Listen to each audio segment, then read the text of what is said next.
We're back, and now it's time to talk about how to trim this armor. Because as you can see, when you look at the armor, there's actually some plastic left over, parts that you want to get off. Now, normally people would say, "Oh, use sandpaper." I'm actually going to tell you, don't use sandpaper because it leaves behind kind of a weird feel to the armor. So you want to use this. This is just a file that I got at Lowe's. So you can actually get them in sets of 3 for like $10, so they're really cool. I use a Mill Bastard. Yep, Mill Bastards work too. Yep, same idea. So there's all sorts of ideas and concepts out there, but basically you don't want to use sandpaper. People have learned over the years sandpaper is not the best. You're going to take your file and you do right against the edge first. So I do it flat against the surface. That helps to get rid of some of that excess plastic. It'll kind of come shaving off here.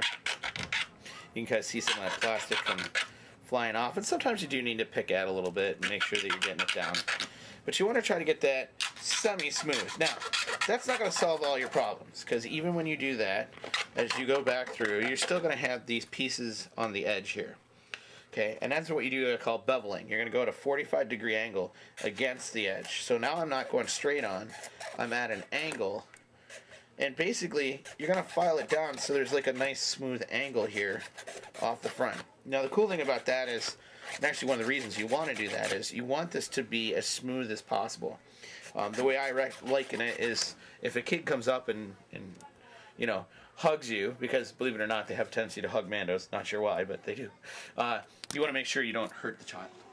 So no rough edges, you don't want anything that's rough and gritty, and it's also going to hurt you too. So when you move around, if it's rough, it's going to hurt you and pinch you and do things you don't want it to do.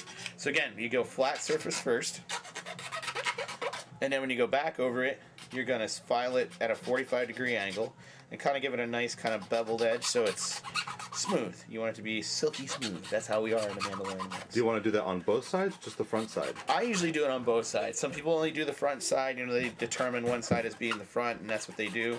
I do it on both only because I like the look of, the nice clean edges on the back too. But that's me being anal retentive. Depending on how, you are or how bad you are about making sure that your armor is absolutely perfect from, front to back. Some people don't care. They don't bevel the back edge and they just let it flat. And you can do that too. That works. Just as long as nobody at the council knows you're okay. So, actually, I really don't think it matters, because most of the ones I've seen that don't bevel the back edge look fine, too. So I'll take a minute and go through and file all these and show you guys what the finished product looks like here in a second.